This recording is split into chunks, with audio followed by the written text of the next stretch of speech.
afternoon and welcome to Lunchtime Shares with Kevin, where we add value to people's lives, happening every Monday, Wednesday, and Thursday at 12 on ebizradio.com. You can catch the Lunchtime Series on all major podcast channels. And for the Lunchtime Coaching segment, joining me for our hashtag Candid Conversations with my cousin all the way from Fort Lauderdale, Florida, the USA. Laurenbritzphotography, how are you doing? Hi, Kev. I am doing so amazing. It's a magical day. So thank you so much for having me on today. It's great to be with you again. Absolutely. It's always a pleasure to have you. And so to kick straight into it, you recommended us chat to someone that you've actually worked with. And, don't you want to give us a slight intro of who we're going to chat to today? Yes, Kev. So, in the spirit of our segment, Candid Conversations, we have discussed a lot of people that we want to talk to really reveal what's happening now and in the future, and to have the open conversation candidly so that it's not overly edited or overly produced. So I had come across a business coach that I was looking for in my life, and I came across Frank Lind from Get the Edge Coaching Group. Frank is a performance business coach who works with individuals and entrepreneurs to streamline and grow their businesses, essentially. I've worked with him personally, and I just knew that, once we worked together, that we had to share what Frank had to offer to the conversation we were having about business, about mindset in business, a really 360 holistic approach. So it was, I got so much value from it. So I'm happy to introduce Frank Lind, all the way from Fort Lauderdale, I guess, or Boca, Florida, USA. So welcome, Frank, so much to our Candid Conversations with Kevin and his Lunchtime series. Thank you so much. I appreciate you guys having me on the show today. Appreciate that. Awesome. Thank you for being here. Yeah. So, Frank, I like to kick it off straight away. Don't you want to sort of just give us some insight? Like Lauren's already shared with us, like what it is you do and who you are, and I just want to sort of give us a bit of an intro of you and what it is you do. Sure, absolutely. My job is to get people aligned with their vision. That's the simple way of looking at it, but it's more about having them become accountable for what they do in their business. So many times we get so wrapped up in what I've found over the course of the last several years is that as a business owner, you're overwhelmed. You have so many things in front of you, so many things to do. You're being tugged in so many different directions. You see something online that says go with YouTube. You have another one that says go with Instagram. Another one that says go with, you're just tugged everywhere. And business owners, they try it. They go for that shiny object. And my goal is to get them focused on that one thing. What are we trying to accomplish? And when they realize that, wow, one thing, no, that's interesting. And they find out that the mindset is really what it comes down to. Their mind is, going in all kinds of different directions because we are easily distracted as humans, not just as business owners. All right. We kind of go in all these different directions. So my job is to say, let's pick something that we can work on. What's the most valuable thing within your business right now that we could spend the next 4, 8 weeks really focused on that's going to help you create more revenue? And it's my job to kind of keep that ball rolling. That's it in a nutshell. Fantastic. So I know that you wanted us, as well, you also mentioned that, there's a good conversation to be had, and something that's also sort of piqued our brains as well is the future of business. You wanna set the tone for us on that? Yeah, living in South Florida, and we're all having a slightly different experience. So my experience is we are seeing the end of a certain pandemic here, anyway, in Florida. I don't want to compare it to the rest of the world. I know South Africa is having their own experience. I know most of America is having their own experience. But when you live in America, living in a state, it's kind of like living in your own little country. So we are, in a way, business as usual. So we might be leading the forefront of that in some regard. What that brings me to, and I'm a visionary. I love being ahead of the curve. I like thinking about what's coming up, or even thinking about what to create next for what's coming up. And one of my what's really on my mind is two things. What is the future of business, entrepreneurship? You know, what's the future of small businesses all over the world? What is the future of entrepreneurs? How do those two things look in the future? And I don't mean, 2036. I mean, next week, next year, everything is moving so fast. So, Post-pandemic, yeah. Yeah, and it's a very open question, but it's an interesting one because I think that a lot of people's worlds have changed. And it will be interesting to see what happens in the future. Do we go back to a normal that we used to have? Is it semi-normal? Is it completely transformed? What is it? And Lolz, just to add to what you're saying, I think, what also on that question is, Frank, if you could share like your perspective on this, is because we tend to want to go back to what we know and we like the way we used to do things. And there's so much evidence to prove that that's not the reality. That's not where the world is moving, right? So it's a fascinating question.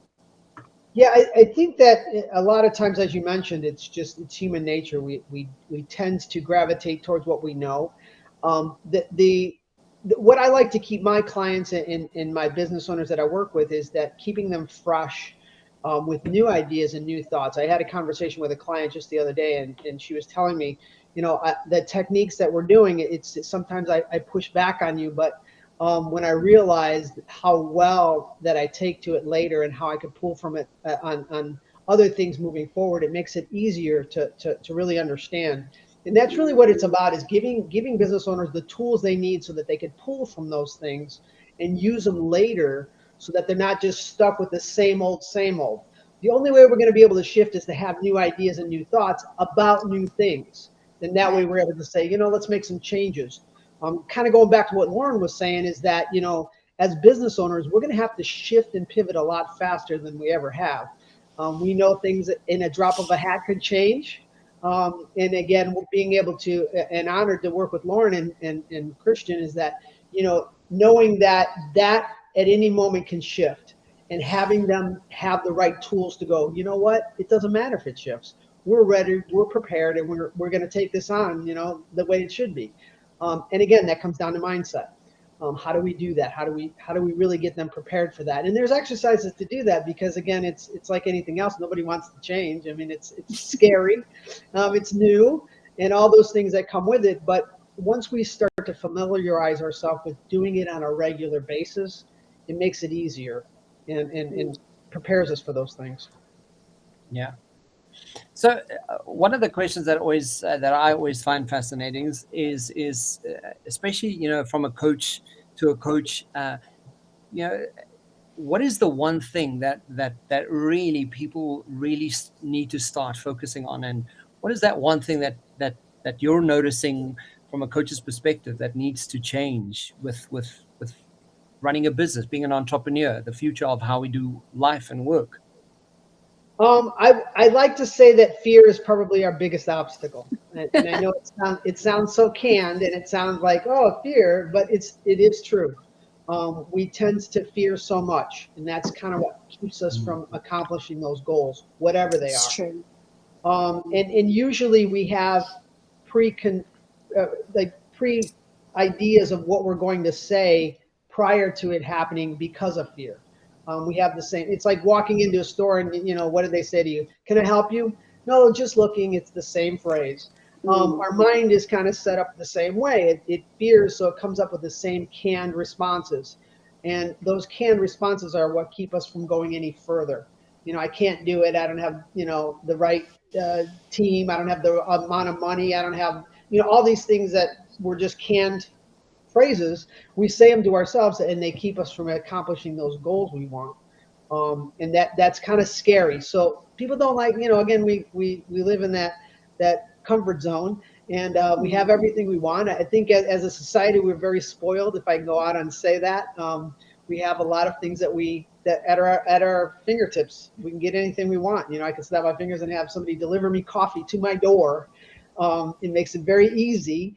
And I don't think people realize that you have to step outside of that comfort zone and be afraid once in a while, be scared. and be able to say, hey, you know what, it might not work out. And that alone mentally is going to prepare you for other things. So I think fear is the thing that really holds back a lot of business owners. And I see it a lot, and it's a challenge. But once they overcome that, it's such an easy road. Such an easy road. Yeah. Yeah, I mean, Loz, I mean, in terms of, I mean, you're running more than one business at the moment, and there's more on your plate. In itself, do you relate to this? Like fear was one of the things. Like, oh my God, I don't know what the hell to do now. What's the next best thing here? Well, it's kind of funny that you say that, because Frank did ask me during one of our sessions, do I think I'm fearless? Except the answer was yes, but it was in a way that he did not expect. He expected people to be more excited about being fearless. I guess I was more concerned. I am not fearless. I do have fear. I will always take the opportunity to see what's on the other side. So I guess that makes me not fearless. Maybe it's like curiosity in a way that will drive me through the fear. But the fear's still there. And I got to tell you, the fear, it keeps me, the strong fears are no good. I mean, those canned responses, those, those old school habits, the old drudgery, that's no good. But the fear I have, I guess, the nerves I get when I go out and have a meeting, or I'm doing a presentation, or I'm on a shoot, or I've had to produce a shoot and it has to be successful. That fear is there all the time, and it keeps me really on my toes. But Frank has had me drive through other fears. You know, my two businesses are in two very different industries. One would think the one of them is a very male-dominated industry. A big fear I've had, sort of going into that, like how am I going to be perceived here? And just to find ways to get through it. You know, it's a daily habitual change. And I will say that for me personally, I think it goes as fast as you're willing to go, but sometimes it also goes slow because you're building from the ground up and you're taking your time. And you one day wake up and it just escalates, you know, because you've been so consistent with your habits. So it is real. I do think that, though, moving into the future, entrepreneurship will change. I think the entrepreneur itself is going to change from the guy in the high-rise building to the guy who's the person who's self-employed or is growing a company, a small business, to people who are looking to be 100% sustainable in their lives, in business and work, moving to, you know, large pieces of ground, building sustainability while building business at the same time. I know people who are living off cryptos doing that. So I do see it emerging here more. I see similar things in South Africa in a slightly different way. People coming up with, and South Africans are renowned for this, because we've always had great need for something or another. And where there's a need, we come up with brilliant ideas. I mean, South Africans are just renowned for solving problems, you know? Sorry, Lars, but like that leads me to one of the questions here is, you know, Frank, and I don't know if you've experienced this as well, but location independent solutions. So, you know, so that we're not bound by the location that we're in. Are you finding that as a trend in business? Are you finding that, you know, and also how does that apply to entrepreneurs and big corporates? Are we doing more of that? Are you finding that as well from a coaching perspective? Yeah, the great part about it is that I feel everything is kind of breaking down. You know, the medical field's breaking down, the religious field's breaking down, the government's breaking down, entrepreneurship is breaking down. I mean, it's all kind of breaking down, which I feel is great, because it's a shift that we're going to see in the world. And, you know, again, when I was growing, I was listening to what Lauren says. When I was growing up, my father would always say, well, the company's going to take care of us. You know, the company's going to say, we've got money, you know, put aside for Social Security. You know, all that has changed. That no longer applies. Now it comes down to, we need to take care of ourselves. We'll put money aside. And we'll do that by however we feel like, again, crypto or real estate or any of those other forms of monetary gain that we can use for our benefit. We're going to decide that as entrepreneurs. We're no longer going to give our money to a 401k and have somebody, lose it. My mother was very unfortunate. She had saved her whole life for a 401k, went in the next day, and it was completely gone. Every penny was gone. Was that the recession? Yeah. So she walked in this, back in, I think it was 2008. Yeah. When she was going through all this stuff that, they were doing with the prime loans and all the fun stuff. And she walked into the bank and they said, you have no money anymore. And she had worked her whole life for that whole amount of money, and it was gone in a matter of a second.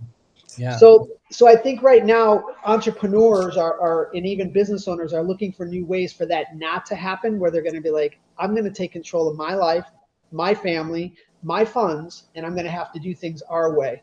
And that does require a different mindset, because there are people still out there that are going, well, they're going to, the government's going to take care of us. We're going to be okay. Well, things are going to shift, because at the drop of a hat, anything can change, as we already have seen, unfortunately.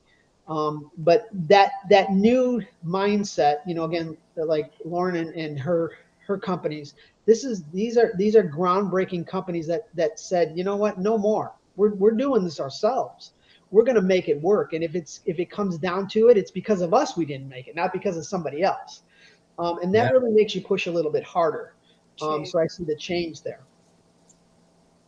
That's so true, and Keva, it's and thank you for that, Frank. I appreciate you saying that, because it is the driving force behind our businesses, is that we have realized, and coming from another country, having lived in a different democracy, having been brought up in apartheid, whatever the story is, I'm now in a position, or I've put myself in a position where I have to decide, I have to make my own decisions, make my own wealth.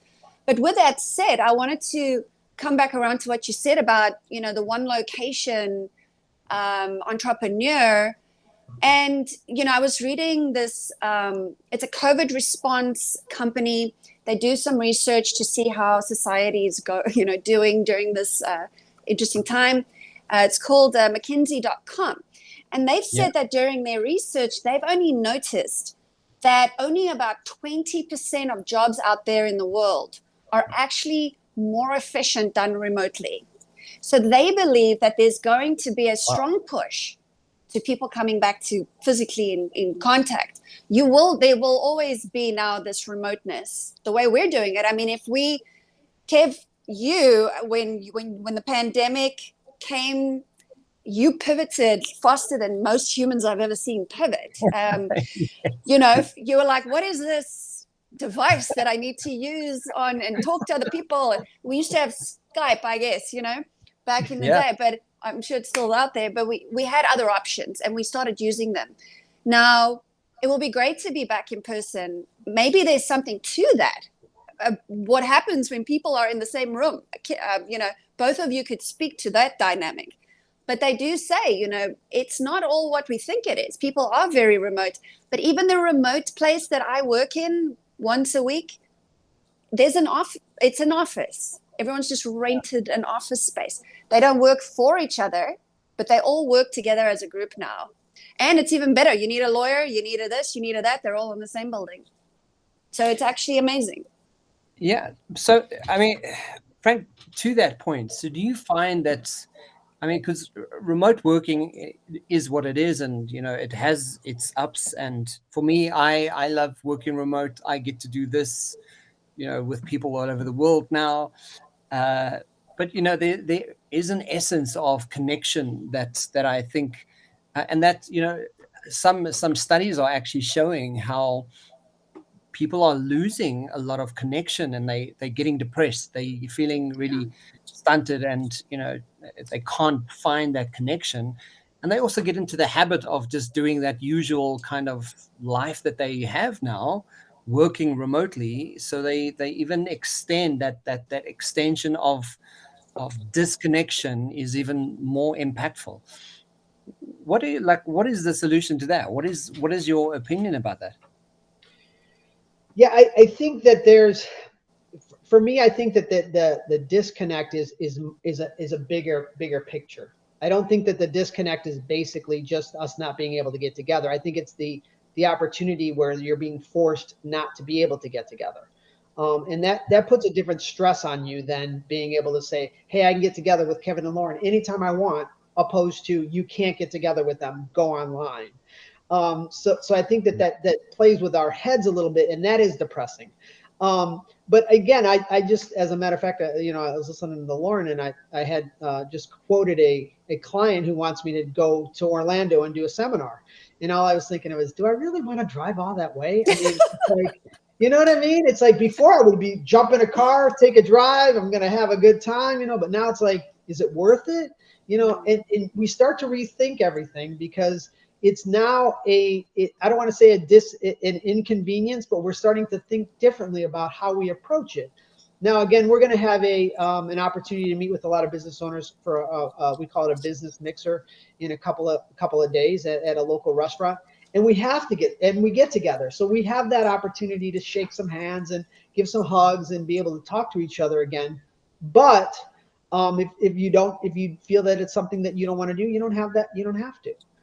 So I think it's having the opportunity to say yes or no is what's driving people a little bit batty, because when the government says you can't do it, that's depressing in a lot of ways. But be able to go, hey, you know what? I don't know if I want to drive that far to Orlando because it's kind of an inconvenience. It's, right what, now. 3.5, 4 hours ish. Yeah. In a straight line.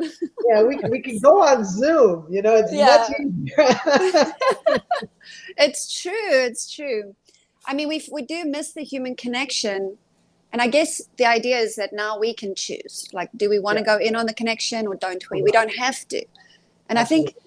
I think, that emerges a whole new entrepreneur as well. It's I've seen a lot of people take on currently like social enterprise instead of just taking on enterprise.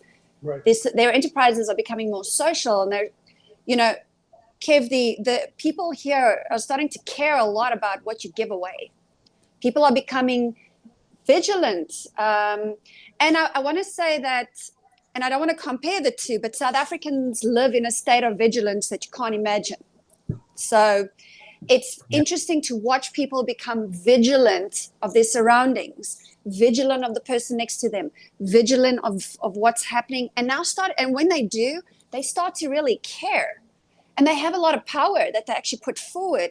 Now a lot of enterprises are giving away, slicing off 10% on the top of their profit and giving it to a good cause, something that people care about, and still making a profit. They're not a charity, but they understand giving a little and keeping the rest is a good balance for your business and for sustainability in the future. So social enterprise is becoming huge on this side of the pond. And I can only imagine enterprise in general is probably going to be picking up in South Africa, I hope, very soon as well, as the pandemics clear out and people come up with amazing ideas. I think that's what's going to breed that. In times of pressure, we create those diamonds, and I think that we're all being pressured in some form or another. As you mentioned, when I first started, and I was a shake your hands, go out and meet coach. I did nothing on Zoom, on anything online. I had to learn what Zoom was. I thought it was a TV show when I was growing up. I was like, Zoom. And it was scary. I mean, I was fearful of it. I'm like, I don't know anything about it. I'm going to lose clients. They're going to be like, how do we get online? There's interruptions. My dog barks. All these things went through. Now it's second nature. My dog barks, they laugh, and we move on. If we get disconnected, we reconnect. It's not a big deal. It's just so second nature. But I think that, having those options is going to create more opportunity for people. And we have to look for the opportunities, not so much what's not happening, but what do we see that we can actually benefit from? Not as only humans, but as entrepreneurs. Yeah. So, I mean, Frank, one of the questions that I have here as well is from a leadership perspective, it's something I'm very passionate about and very often get involved with. But from your perspective, what is the leadership, the most important leadership lesson that we need to learn, and that's currently big on the radar kind of thing? In my experience is that leadership is a display of being able to follow what somebody is setting forth. So what I mean by that is that, are we setting examples? And I think very rarely do we set the right examples as leaders. Those examples have to be led. I lead a lot of teams, here where I'm at, online and offline. And one of the things that people always ask me is, what do you do? And I said, I lead by example. If I'm going to show up, they got to show up. And it's about showing up and showing up. So those things have to be led by the leader. The leader has to set the tone for how they want the culture of the business, how they want the culture of the organization, how they want the culture of the family. However that is, they set the tone. And that leadership can be taught, but it has to start with that initial leader to lead the way, and be able to set forth, a great example. Whatever I do, I in any corporation, I always say, well, how's the leadership? And usually if it suffers, so is the company. The company's going to suffer. I did a seminar for an organization, and I sit down the whole table. And one of the things that we did was based off of Howard Hughes. And if you're familiar with Howard Hughes, he was one of the wealthiest men in the world for a very long time here in America. And he would buy an organization and he would dress up. So he had this habit of dressing up like, if he bought an airline, he would dress up like a baggage handler, and he'd go see how it was. He'd walk around. Great idea. Yeah. And then he'd see how's things going here? And they'd tell him all the problems. He's the new guy, right? Awesome. And then he would take off his costume and he'd say, well, here's the changes we're going to make. And so I kind of set up a program similar to that where, the owner would sit and listen to their team talk about how the organization was, be very transparent about it. And I had one of the employees say to the owner, "You're never here." And he was like, kind of looked at him, and I kind of just sat there, and he goes, "You aren't. When I have questions, you're not there to answer them. So how do I find my answers? I have to find them myself." And that's a challenge. Now that kind of leadership is him not only bringing me on board to do that, which takes leadership, but he has to listen to every employee tell him the challenges that company's having. And Kevin, I've had business owners go, "I don't want to do this." I'm sure. Seriously, they're like, "I don't want to do this. It's too hard. This is hard. I don't want to hear it." And by doing that, it kind of shuts the doors. But that's a true leader, somebody who's willing to go, "I need to hear what you have to say. This is important to me and the company," and that really kind of pushes them to the forefront. So I think leadership starts with example, setting that example. Yeah, I totally agree with that. I will say my one business is in its infancy, really. It's just starting. It's a small business, but it's going to scale into a very large business, hopefully. That's the plan. And to know that in order for me, that's my dream. I'm not doing that for anybody else. It's just, what I want to do. But Frank and all the mentors I've ever had, all the conversations I've ever had, all the training I've ever had, great business coaches like Frank have really driven that home, which is why we've taken our time, really, because it's not just learning about business, it's learning how to lead people, how to suddenly sit in front of somebody and listen to that, and then be humble and have humility on it. And it's smart. At the end of the day, it's smart. I mean, we have feels about it, right? We're human and we haven't had the opportunity to explore these feelings. So to sit in a space like that, for me, is actually heaven. I love that level of uncomfortability because it's controlled, it's mediated. But you're now in a space where you get to learn things that people will generally not tell you. And the gems that are in that mud, so to speak, are incredible. And I know that, like my business, I'm building it slowly, but I know at some point it's going to be the last piece of the puzzle will be inserted. It will always be a changing organism, but it will have a solid foundation with, I'm hoping, very great leadership. And, you know, I think leadership is not that easy. I think it's actually a very difficult position to put yourself in, although I think some people are just driven to want to do it regardless. So, but I do think people can learn. They can learn to be leaders as well, you know. Absolutely. Before I get to my next question, do you have a question that you want to ask, Lals? Go for it. No, you go for it, Kev. Because listening to you guys now is like one of the things that's I think so important, and for a lot of people that, you know, struggle with this in leadership is how do I make the next best decision? You know, and I think, you know, I mean, you're touching on it, you know, sitting down with your employees, getting that feedback. It's like straight on accountability. Like, don't mess around here. Like, these are your employees. Take responsibility for what's not happening right here. That's like a very obvious way. What else do we do? Like, in terms of how do I create better decisions? How do I make better decisions for my business, for my employees, for my life? You know, it's interesting that you know, the way anything that I've done is that business owners tend to think they have to have all the answers, and they don't. They could turn to the people that they put in these positions to give them and help them with the answers that they need. That's why they're there. You know, again, I had the honor of going to Providence, Rhode Island, and I flew there to meet with a sales team. And the problem that they were having, the challenge is when they brought me on board, they said, Frank, we have two sales teams. We have the young sales team and the older sales team, and they don't get along. And I was like, okay. And they said, what we'd love is to them to get together and work as a team. And if they could, our revenue would go through the roof. And I'm like, okay. Yeah. So they brought me out for a keynote, and we went into a seminar, and we kind of talked a little bit about it. The first thing I said is, all right, you know, everybody stand up, and I want you guys to switch seats, because I don't want anybody sitting with somebody that they're familiar with. We got 200 sales guys looking at me like, who the hell is this guy, right? What the hell? And so we kind of split up, and then, you know, I said at each table, I want you guys to talk about some of the challenges that you're having as a sales rep, and talk to somebody from the young group and the older group, and you guys mingle.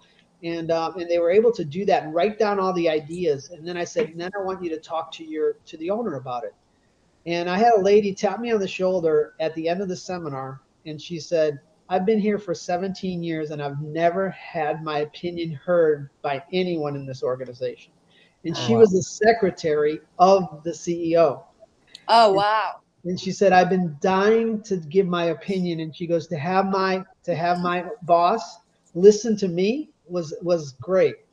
And she goes, I've never had that before. So, I mean, things like that to me really stick in my mind. Again, that was, you know, 3 or 4 years back, but I'll always remember her tapping me on the shoulder and just saying, you know, to be able to say what's on my mind and to say what I think would help the company grow or help the company become better is an honor. And once you have the buy-in from your employees and they're willing, I mean, I'm strong into teams. I think a team is a great thing to have. You know, when I have my business, my team was it. They mattered more to me than anything. You know, when they say customers first, no, my team was first. And everything that they did was to become the best at what they did. I would groom them to be me. And that's what I wanted. I wanted them to be leaders. I wanted them, and they all went on to do great things. And that's the kind of thing that you want to put forth as a leader in an organization. How can I turn them into me so that they can do their own thing and create their own businesses? And by having that opportunity, once a leader, or an owner, or a CEO, or business owner is able to say, you know, to the janitor, what do you think? You know, what can we be doing better here? And they tell me, trust me, they've got an opinion. I've heard them. You know, they've got things they've been wanting to share for a long time. Oh, wow. That's got to be interesting to watch and listen to. Yeah, it's strange how we take that for granted. Like, we take, you know, because it's the cleaner and, you know, someone who's every day, you just kind of see them and you don't really say hello, kind of thing. Absolutely. Yet they have an opinion. They know so much more than you're actually giving them credit for. Yep. They Yeah, and want to watch. it is amazing. I'm super passionate about stuff like that. I really want to see who's around. The people that, as I'm growing my team, I want to invest in these human beings. I really don't want to do the same thing we've always done and hire on the dollar and it's this minimum wage. I want to invest. Our business can only be what I'm envisioning for it if those people feel seen, heard. And listen, you know, our South African culture is very tribal. Okay, we are a tribe of many nations, but we are a tribe. And tell any of us we're not, and all of us get together real fast, right? We are only allowed to fight with ourselves and each other. It's a weird thing, but it's interesting how that has helped me a lot in bringing teams together. Slowly, like figuring out who matches who and just utilizing all sorts of great things, but really finding the people who are passionate in helping you forward your business. The truth is, not everybody wants to be an entrepreneur. Right. You know, I have one particular person in my life that is part of our team, and she told me, I don't want to be an entrepreneur, but I would love to help you manage your own business. Gold, you know, she's not going to run away. She's involved and she's part of the family. But one of the things that I am finding with people in general, entrepreneurs, and that the ability to take the shift and make the shift, and this comes to my next question is, and it probably leads into the question of fear. I do experience two very different mindsets in America versus South Africa, where I get to spend some time, and in America where I run my businesses. I don't think people believe in themselves that much.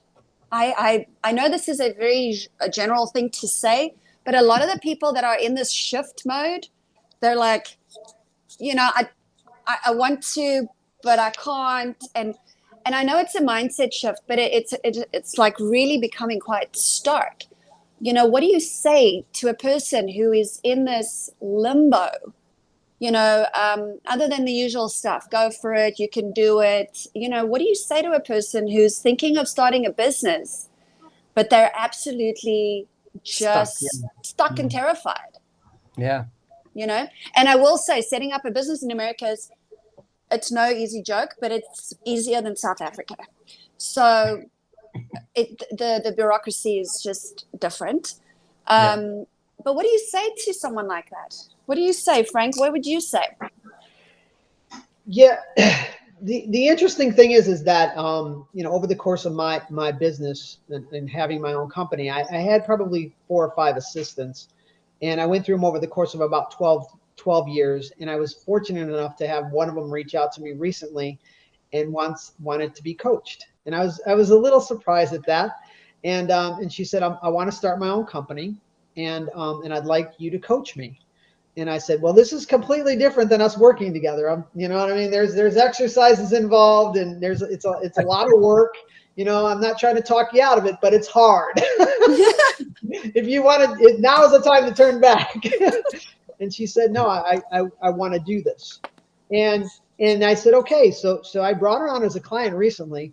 And one of the things is that every week I check with her. So how you doing? You know, and she gives me that. I'm doing good. Okay. Tell me the truth. How are you doing? She goes, I'm scared. Okay, great. Now we're on something. You know, I need you to be honest and transparent. And we set that relationship up early. And even though we know each other and we work together, and, you know, she went off and did her thing and led a team and led several teams actually. And she came back. She's like, I need to start my own business. I can't do this anymore. I can't work for corporate. I need to be able to be my own boss. And I said, okay. So I said, to do that, you have to, you know, we go back to the fearless part. You have to be, you know, I use the term lion and go out there and hunt, because as a business owner, you're going out and bringing back the food, and you're bringing it back to the den so everybody can eat. Are you prepared for that? Yeah. Okay, great. Next week comes, how you feeling? I'm a little scared. Okay. All right. Well, tell me about it. I feel like I'm investing a lot of time and money in something, and I'm not sure if it's going to work. Okay, where do you get this information from?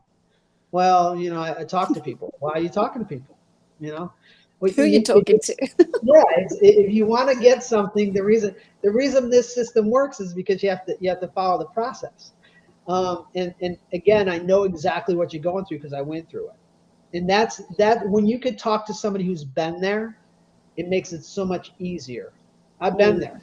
I've talked to myself. I've been scared. I've been frightened. I go up the mountain alone when it's dark, and all those scary places. Shine a flashlight in a dark place, and I've been there, so I know what you're dealing with. But what you have to do is you have to push past it, because on the other side of that is where the light is. But you have to keep going. And most people don't want to go that far. They're like, this is too much.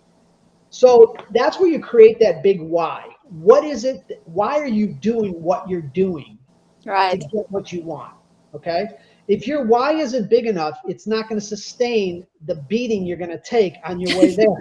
It's not. It's a colorful way of putting it, but you're gonna take a beating on your way. But you have to know what's the reason you're going for what you're going for. If it's for money, turn back, because it's not about money.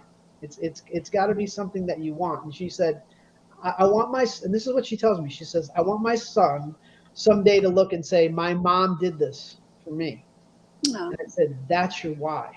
And you hang on to that when everybody else is telling you can't do it. And she does. Every week. She looks at that big why. Her son is that big why. It gives me chills just talking about it. That's what she wants. So it's incredible. Yeah, it takes that drive, and fear is that thing that's in your head, and you gotta work past it every single week. Just don't stop. Just keep going. Don't stop, no matter what. Absolutely. Just keep going. Just laugh and keep going, and look like a crazy person. It's all good. Absolutely. We're here for the experience. That's all it is. What else are you gonna do? You might as well. Yeah, absolutely. But to add to that question, because and Lauren and I often find that we are quite in sync when we just thinking. Because my next question was, when I look in the mirror, how should I react to myself? I know for my daughter, I grew up in an environment where, and Lauren, this. Our families didn't kind of go, you are amazing, you are the best, you can do this. That's not what we grew up with. So, with my daughter, from the age of 3 years old, I've been telling her, see yourself, acknowledge yourself, recognize who it is looking back at you in that mirror. Frank, what is that we need to know? Because I think that lends itself to Lauren's question, is that fear that's holding us back. What do we need to convey and start cultivating within ourselves about who's looking back at me in the mirror? Good question. My thought is that it starts with your identity. So who is it that you believe you are? And that's really the start of it all. If you believe that you're never going to make it, and you believe what everybody's been telling you, then that becomes your identity. And that identity is who you're looking at in the mirror. What you want to do is you want to create a new identity, however you need to do that, by saying, listen, I'm not going to follow that path. I always joke with my clients and say, a doctor, when he puts on that white lab coat, everybody looks at him like, hey, this guy must know a lot, right? Yeah. He's got a white lab coat on. What makes him so smart, right? But as soon as he puts that on and the stethoscope around his neck, you go to this guy, hey, you'll tell him anything, right? Hey, I've got problems with my back, because the identity of that doctor and that image is already linked in our minds of who this person is. He's got the answers. And we need to create that identity for ourselves, where we look in the mirror and say, I've got the answers. I could do this. This has nothing to do with anybody else but myself. It's a mental thing. And once you're able to create that image in your mind of who you want to become and who you are, and eliminate all the crap that you've been listening to your entire life, which is meaningless, that's when you start to forge forward. That's when you start to go, you know what? I'm incredible. I used to joke. I don't know if you can cuss on the podcast. I used to have a phrase when I would get on stage. And I would say, I own this effing place. You know, I mean, that's how I would get on stage. You know, 200 people. I would say, I own this effing place. You know, and that to me is what helped me to eliminate fear, because all in my mind, all I thought it was, if I created this, then it's mine. I own it. So in every form, that's how I identified with myself. Now, that took time to do. That took time to do. It wasn't something. I'm just listening to, because Laura, like you and I have chatted about this before, like, you know, how people hold on to an identity.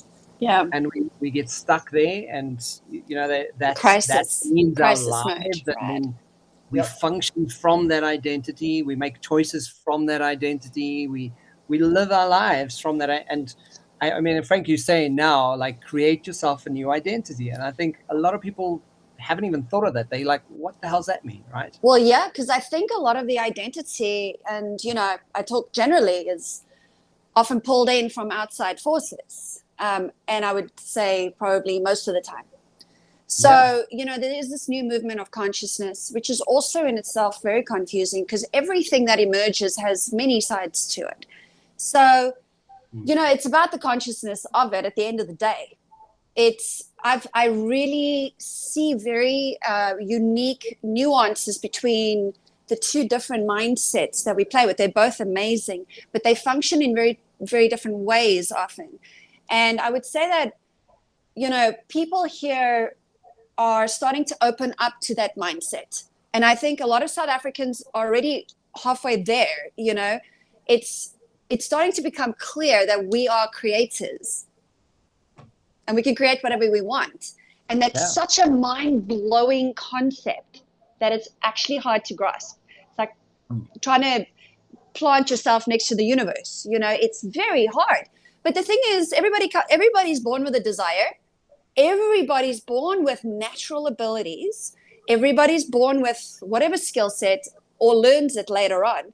But there's always a natural something. And I feel like exploring those natural, you know, nuances about yourself are so important, because it would lead you in so many, it would answer a lot of questions. Which way do I go? Go that way.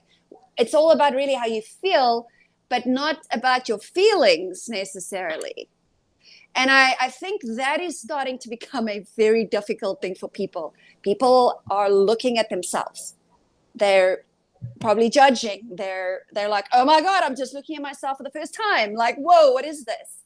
Yeah. And then slowly having to mull through it. And it's such a journey, but it's so rewarding. Now, having a business supercharges you through that journey in a way that is unreal. I know there's a lot of business owners that go down on their knees and cry at night. They will not ever admit it. That's right. We've all been there. You know, the great thing that makes us leaders is we stand up and we say it's okay, we're human. But I think that inquiry into the self is becoming very interesting for people now. And they are starting to see the light of day, but they also have to get through some other things, I think. And so it can be a little confusing. But I think, like you said, once you pass the fear, once you pass the muddiness of it, and you start seeing the amazing stuff you can create, it really is amazing to one day just sit here and you have a moment where something you've been working towards for a year, 2 years, 10 years emerges in a moment. You know, an overnight success that took 10 years. Yeah. What a phenomenal feeling to live for, especially if you've had to go through that inquiry. So I think that inquiry is causing a lot of drama, but it's a good thing. It's the undoing of a lot of bad habits. So here's an interesting question. What question should we be asking right now? You know, here in 2021, like, being entrepreneurs, being business owners, helping people, doing what we do, what is, in your opinion, what is the question we should be asking right now? What is the question we should be really wanting to understand? The question that I would ask myself, and I have repeatedly, is how do I create a better ideal of myself? And by just asking yourself that question, and Lauren touched on something I think is very important, is that you know, once the footprint has been made in the universe, that footprint's there. It's not like it just dissipates. It stays in the universe. It's like the 4-minute mile. You know, when the first guy did it, Bannister did it, you know, everybody was like, oh, it's impossible. And then after that, within months of him doing it, like 16 people did it. It's like, how do you get to that point? Because the footprint was already placed in the universe. It was placed there because somebody can follow in that footstep. And there is an awakening. And the awakening is that people are starting to wake up to everything that's happening around them and go, wait a minute, this doesn't seem right. And I need to find answers for myself. And those answers can only come from within you. And that's why it's best to say, how do I create a better ideal of me? The moment you start to say that is the moment where you start to question more about everything around you and how to become better. There's nothing more beneficial than investing in yourself. There's nothing more important. How do we create that better ideal of us to be able to move through life? And there's been so many people that have done it before us to make it easy to understand and grasp. And like Lauren said, I mean, within a minute, you can have a great idea. That great idea is out there because somebody else has done it. So you're picking up on those frequencies that are surrounding us every day that we can actually start to grasp and go, hey, wait a minute, I can use this. But we have to start by asking ourselves that question, because we, you know, again, the universe isn't going to answer anything unless we have a good question for it. You know, how do I create that better ideal of myself? And it'll answer you. You know, it'll answer you. Yeah, I think a lot of people also, they struggle to find what they are passionate about. I cannot tell you how many people come to me and they're like, oh, you do what you love. It's a business. It's a love and hate relationship sometimes. But yes, I am so grateful to be able to do that. But that didn't just happen. Yep. You understand? Like, this was planned and organized in a very organized fashion. And now we're here 8 years later in one of the businesses. But I think a lot of them just say to me, but I don't know what I'm passionate about. When I used to teach, the kids would say this, I mean, I don't know what I'm passionate about. I'm like, and in my head, I'm like, how do you not know that? But I've probably done so much inquiry where I'm like, well, I mean, I just say to people, like, get still. Like, take note of how you feel when you look at something. Like, if you look at a plant and you're like, oh, that's an ugly plant, don't grow plants, you know, or, you know, I think it's simple and extremely difficult at the same time to do that, it seems. But if you can just pay attention to how you feel when you're doing something, even if it's a hobby, like it could totally be your passion in life. And the truth is, it's there to serve other people. So, you know, it's almost your job to kind of inquire to it. It's there for other people too. It's not just for you and your lovely, lovely time. I think, just to kind of piggyback on that a little bit, is that I think what happens is you know, and I'm experiencing this with family members right now, is that they're told that, you know, if they're passionate about something, that's not what you want. And when you get told that too often, too many times, you start to get deflated, and now you start to mold into something that you're not. So now it's harder to find your passion because you lost it. And it's very unfortunate. Again, I have two relatives. Since this is live, I won't. But, let's just say family members. And they discourage, you know, and that's hard to watch, because when you're deflating your children and saying that's not what you want what I tell you, you know, then it's hard for them to come back around and go, well, I'm passionate about this. Can I do that? No, you can't do that. You have to do this, you know. And once, you know, we're told that a lot when we're you know, growing up, whether it's by our family, whether it's by, you know, governments, whether it's by religions, whether all those things that tell us we can't do something, we start to lose our passion. And not lose it in the sense that we don't know where it's at, but lose it in the sense that this ain't worth it. It's not, I love this, but it's not worth the argument. It's not worth the, you know, having to explain myself. It's just not worth it. You know, I'll follow the pack. But that pack, like you say, is getting smaller. People are starting to go, you know what? I'm doing what I want to do, what I love. Now is the time to do it. So, Hats off to those people who are doing that. Absolutely. All right. Well, I mean, guys, believe it or not, this has almost been an hour of conversation. Amazing. Really? Yeah. It's crazy. Wow, Well, I that's mean, great. like, if in 1 minute, what would you sum up in conversation in 1 minute to kind of go, okay, you know, if I could share this with people out there today, I'd want them to know that. What would that be?